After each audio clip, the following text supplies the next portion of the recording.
A lot of people say that we should, dress like the Prophet ﷺ. It's Sunnah to dress like the Prophet ﷺ, right? Well, I say that the Sunnah is to dress like the people of your own time. Because our Prophet ﷺ, he did not come with the fashion revolution. He actually wore the clothes of his own people, if you think about it. He did not change one button, one anything, one turban, exactly as his people dressed. He dressed like them.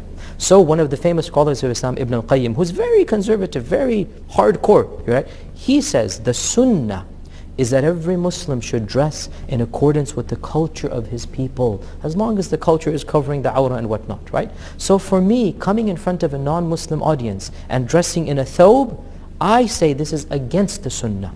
The Sunnah is to dress in a manner that they see as comfortable. And I dress like this when I go to work, when I preach, when I teach, because I genuinely believe that it is the Sunnah of the Prophet ﷺ to have a respectful appearance in accordance with the culture of one's people. And that is the same thing. I'm following the Sunnah when I dress in this manner, in my opinion. Right? And I tell those brothers and sisters who think that dressing like that is the Sunnah in the sense that it is rewarded by Allah, I say, look, you don't eat the cuisine of the Prophet ﷺ.